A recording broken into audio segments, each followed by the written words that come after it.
अस्सलाम वालेकुम दोस्तों, आप देख रहे हैं इम्तियाज़ गुल यूट्यूब। ताज़ा तरीन खबर ये है कि तालिबान ने अफ़गानिस्तान के शिमाली शहर मज़ार शरीफ पे भी कब्ज़ा कर लिया है। ये बल्ख सूबे का दारुल हुकूमत है और इसके आसपास फरा सूबा भी है, उसके करीब जोज़जान भी है जो कि अब्दुल रशीद दोस्तम जो यहाँ के वॉरलॉर्ड थे, उनका बड़ा गढ़ समझा जाता है।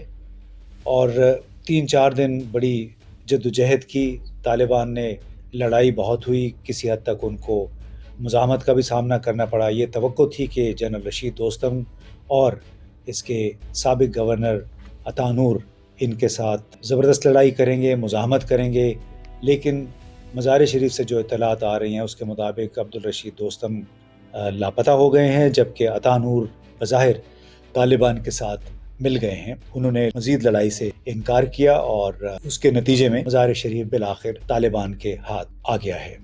अब सवाल ये है कि ये कब्ज़ा कब तक कायम रह सकता है, क्योंकि बड़ी खौफनाक कहानी है तालिबान की मज़ार शरीफ पे कब्ज़े की, जो उन्होंने मई 1996 में किया था। यानी पहली मरतबा जब तालिबान ने मज़ार शरीफ पे कब्ज़ा किया तो उस वक्त उनका जो हशर हुआ वो तारीख़ के एक हिस्सा है। बहुत कम कॉन्फ्लिक्ट्स में इस तरह हुआ है कि 24 घंटे के अंदर अंदर किसी मुतहारिब ग्रुप के कम से कम 3000 अफराद को हलाक कर दिया जाए, एक बाकायदा बगावत के ज़रिए, जो कि शहरी उठ खड़े हुए थे तालिबान के ख़िलाफ़, और फिर जितने अब्दुल रशीद दोस्तम और एक जनरल अब्दुल मालिक पहलवान के फ़ौजी थे, उन सब ने मिल के तालिबान का उस वक्त मुहासरा किया था।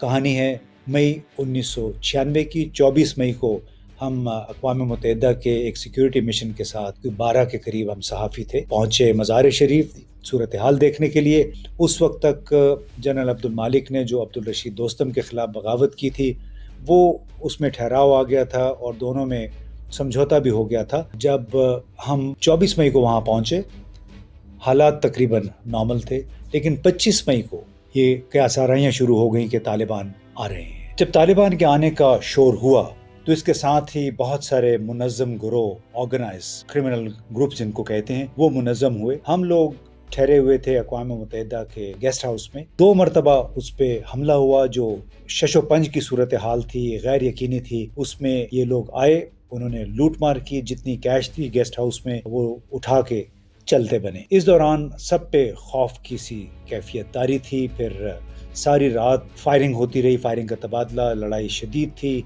हमने तकरीबन रात भर जाग के गुजारी। मैं एक जर्मन एग्रो एक्शन इदारा था, उनके घर में मैंने अपने कैमरामैन की हमरा रात गुजारी, जबकि बाकी लोग यूएन के गेस्ट हाउस में थे, कोई कहीं और छुप के बैठे रहे रात भर। उसके बाद 26 मई को बिलाखिर कुछ सुकून हुआ। मुल्ला अब्दुल रज़ाक तालिबान के नुमाइंदे और जनरल मालिक पहलवान के दरमियान कोई समझौता हुआ, दोनों ने इत्तेफाक राय किया मुश्तरका हुकूमत पे। इसी दौरान पाकिस्तान से पहला तैयारा पहुंचा हमारे सफ़ीर के हमरा, और उसी दिन पाकिस्तान ने अफ़गानिस्तान पर तालिबान की हुकूमत को तस्लीम कर लिया। लेकिन उसी दिन हमें ये भी एहसास हुआ 26 मई 1996 को कि हम वापस शायद जल्द ना जा सकें पाकिस्तान। तो हमने फिर अपने सफ़ीर से दरख्वास्त की, हम उनके हमरा वापस आए 26 मई को। लेकिन 3 दिन के बाद जो हुआ वो शायद तालिबान को आज भी याद है, और एक इंतहाई खौफनाक गंभीर कहानी थी। क्योंकि जब जनरल मालिक पहलवान ने देखा कि तालिबान तो यहाँ पे बहुत सख्त शरीयत का नफाज चाहते हैं, तो उनको एहसास हो गया कि उनके साथ इनकी नहीं बनेगी। तो उन्होंने बज़ाहिर अंदरून खाना तमाम शहरियों को अपनी इंटेलिजेंस के ज़रिए, फ़ौजियों के ज़रिए और जनरल रशीद दोस्तम के जो बाकी मानदा दस्ते बचे हुए थे, उनकी मदद से बाकायदा एक बगावत की तैयारी की।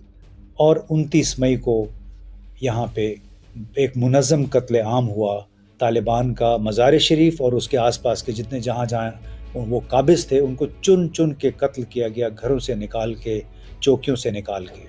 अब सवाल ये पैदा होता है कि मज़ार शरीफ पे तालिबान ने कब्ज़ा तो कर लिया बड़ी ज़बरदस्त हिकमत अमली के ज़रिए। पहले उन्होंने जोज़जान शिबरगान यानी रशीद दोस्तम के गढ़ पे कब्ज़ा किया, फिर उन्होंने साबिक पंशेरी शेर अहमद शाह मसूद के जो आबाई इलाके थे, तखार, कुंदूज़, तालुकान वगैरह, उन पे कब्ज़ा किया, और फिर 2 तरफ से मज़ार शरीफ पे हमला करके उस पर कब्ज़ा कर लिया है। ये कब्ज़ा अब कब तक قائم رہتا ہے، دیکھنا یہ ہے، اور ساتھ ہی ساتھ یہ بھی دیکھنا ہوگا کہ کابل سے غیر ملکی افواج کی آمد اور اس کے ساتھ ہی غیر ملکی جو باقی بچے ہوئے ہیں ان کے انخلاء کی کیا صورتحال بنتی ہے۔ کہا جا رہا ہے کہ 3 سے 4 ہزار امریکی برطانوی فوجی پہنچ رہے ہیں تمام غیر ملکیوں کے انخلاء کے لیے، اگرچہ بہت سارے لوگ پہلے ہی یہاں سے واپس جا چکے ہیں، نکل چکے ہیں، اور بہت سارے افغان رہنما اور حکام جن کو کہا جاتا تھا کہ یہ بریف کیس افغان ہیں، یعنی ایسے لوگ ہیں جو بریف کیس اٹھاتے ہیں پھر کینیڈا، جرمنی، یورپ، امریکہ کا رخ کر لیتے ہیں کیونکہ اصل میں ان کے پاس وہاں کے پاسپورٹ ہیں۔ تو یہ تمام لوگوں کے انخلاء کے بعد صورتحال کیا بنتی ہے آئندہ 1-2-3 دن کے دوران، اور آیا امریکی فوجی کچھ مزید عرصے کے لیے یہاں پہ رہیں گے یا طالبان کو الاؤ کیا جائے گا کہ وہ آ کے کابل پہ بھی قبضہ کر لیں، کیونکہ ابھی تک تو تمام ممالک نے بشمول پاکستان کے یہ کہا ہوا تھا کہ زبردستی قبضہ کابل پہ قبول نہیں کیا جائے گا، لیکن کابل میں اگر حکومت نظر نہ آئے، صدر اور نائب صدر کا عطا پتہ نہ ہو، یا اگر صدر استعفیٰ دے دیتے تو ظاہر ہے اس کے بعد تو تمام بات چیت کا سلسلہ بھی تقریباً ختم ہو جائے گا، دوحہ میں مذاکرات کا جو عمل ہے وہ بھی بے وقت ہو جائے گا۔ تو آنے والے 2-3 دن انتہائی اہم ہے افغانستان کے حوالے سے، اور خاص طور پہ شمالی افغانستان کے حوالے سے کہ مزار شریف اور دوسرے شمالی علاقوں میں کب تک طالبان اپنا قبضہ برقرار رکھ سکتے ہیں۔